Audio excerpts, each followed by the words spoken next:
suara. 1. Pengertian komunikasi data dan suara. Teknologi komunikasi data merupakan proses pengiriman informasi data yang telah diubah dalam suatu kode tertentu yang telah disepakati melalui sebuah metode transmisi dari pengirim dan penerima. Jenis-jenis komunikasi data. Jenis-jenis komunikasi data terbagi menjadi 2. 1. Telegraf. Telegraf adalah sistem telekomunikasi yang menggunakan peralatan listrik untuk mengirimkan dan menerima sinyal sesuai dengan kode dalam bentuk pulsa listrik dengan menggunakan kabel-kabel tembaga dari jarak jauh. 2. Faksimal. Berasal dari kata faksmil yang artinya menyalin sama persis dengan aslinya. Mesin fax merupakan peralatan telekomunikasi yang digunakan untuk mengirimkan tulisan dan gambar melalui kabel telepon.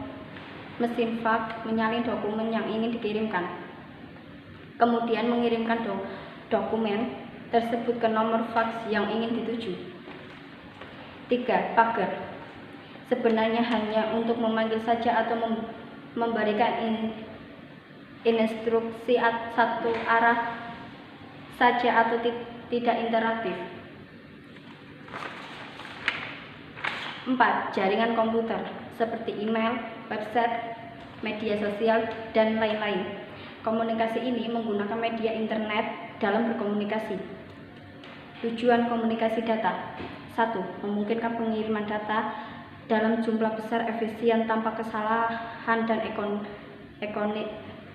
ekonomis dari suatu tempat ke tempat yang lain. 2. Memungkinkan penggunaan sistem komputer dan peralatan pendukung dari jarak jauh.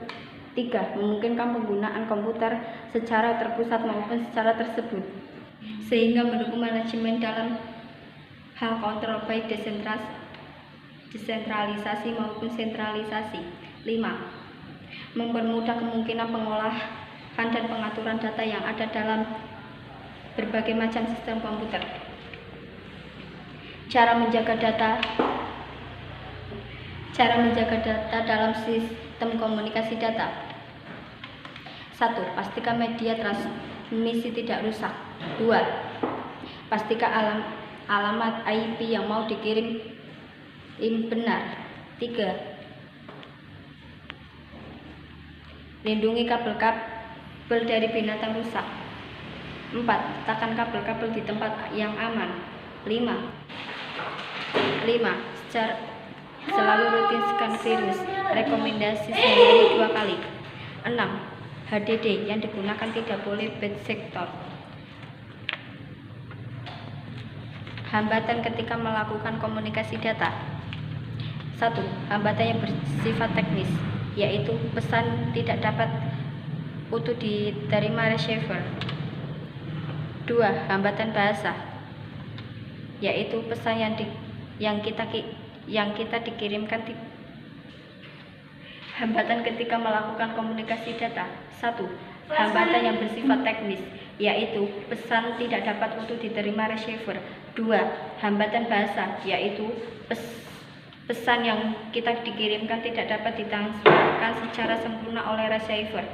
3. Hambatan bola salju, yaitu pesan semakin lama semakin membesar.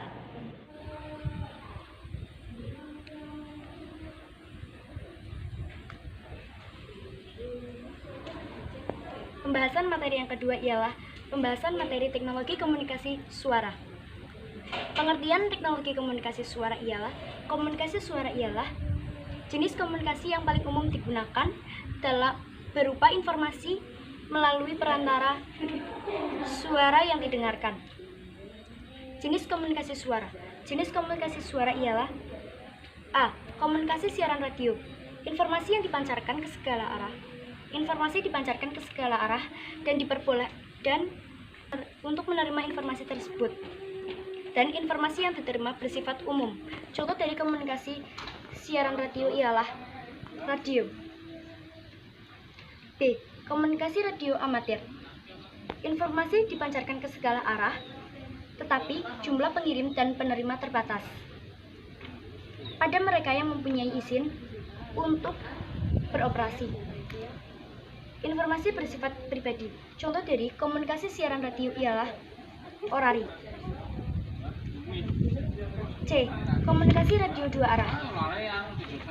Informasi pada pengirim dan penerima yang beroperasi dengan saluran atau frekuensi atau gelombang yang sama dan jarak jangkauannya terbatas sehingga sifat pribadinya dapat terjaga. Contoh dari komunikasi radio dua arah ialah handy-talkie. D. Komunikasi radio antar penduduk atau citizen band. Hubungan komunikasi bersifat pribadi, jangkauannya terbatas, dan kerahasiaan tidak terjamin karena semua pesawat penerima sistem komunikasi dapat menerima informasi yang disampaikan. Contoh dari komunikasi radio antar penduduk atau citizen band ialah RAPI dan intercom. Komunikasi radio panggil atau paging system. Komunikasi radio panggil atau paging system digunakan untuk memanggil penerima yang merupakan pelanggan dari pengirim. Jarak jangkauannya terbatas.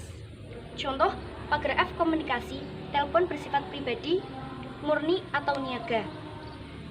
Jumlah informasi yang disampaikan tidak terbatas, kerahasiaan terjaga, jarak jangkauannya paling luas. Menggunakan manajemen pertukaran.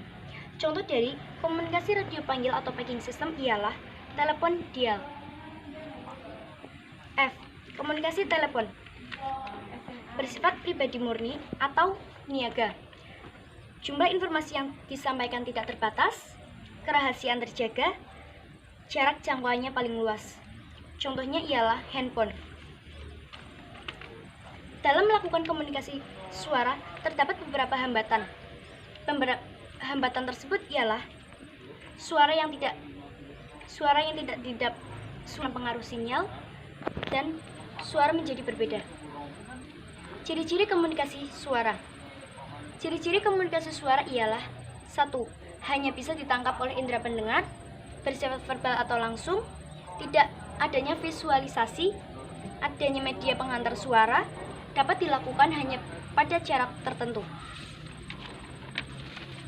Dapat dimengerti, memiliki frekuensi, digunakan untuk menyampaikan informasi yang dikirim dapat diterima. Dalam komunikasi suara terdapat beberapa syarat. Syarat komunikasi suara ialah 1. Pengirim atau transceiver. Pengirim atau transceiver merupakan pihak yang mengirimkan informasi, misalnya pesawat telepon, terminal, dan lain sebagainya.